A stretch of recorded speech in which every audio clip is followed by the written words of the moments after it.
Hello guys, ayan na naman ako sa aking mga gulay. Ayan ang aking tubig sa planggana. Lagyan ko ng baking soda at konting suka. So yan ang ating panghugas sa ating gulay. Ilalagay natin lahat dyan ang ating gulay para malinis. Ayan. Ayan po ang ating mga gulay guys. Ayan, lalagay natin lahat dyan para mahugasan. So, ayan po. Atin po siyang ibabad dyan ng mga ilang minuto. Mga 10 minutes, ganyan. So, yan ang ating panghugas sa kanila. Kunti lang naman aking gulay guys. Kasi ako lang mga gulay guys. Nandyan lahat. Binabad natin sa tubig na may suka at saka baking soda. Ayan, babad natin siyaan para maalis ang kanilang mga alam nyo na yung mga alis na rin ng mga chemicals yan.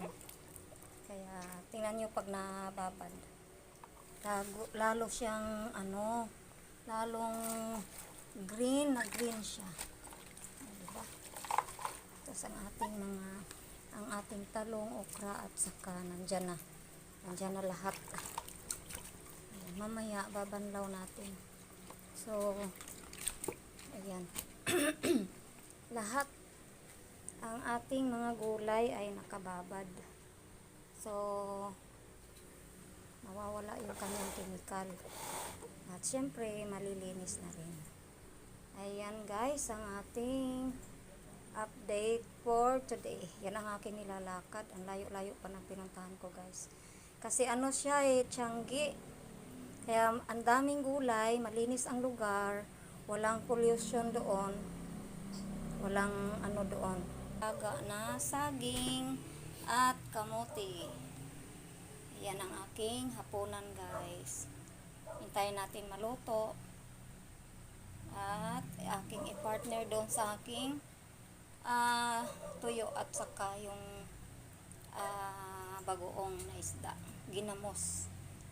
Ayan po. Ating nagki-craving tayo ng kung ano-ano. Mga ba.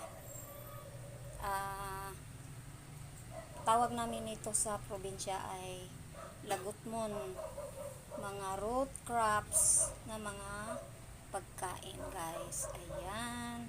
So, ayan po guys ang aking aktibidades sa araw na ito. Ayan, saging, kamote. Aking kamote ay yan siya, dilaw. So, ganyan lang kasi ang aking anak ay hindi siya kakain yan. Liban lang kung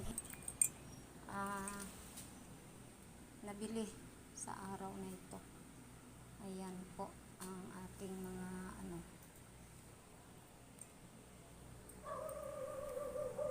Ayan, maingay ng aming kapitbahay. At yan din ang aking kape. Uubusin ko na. Malunggay coffee ito guys. So, ayan po. At nagpapapak ako ng peanuts.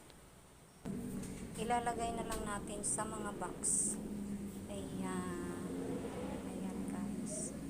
Ating mga gulay, ang ating isda nandoon na. Ang ating fish nandoon na sa ref. Atin ang nabalot bago inilagay sa box. So, ayan po.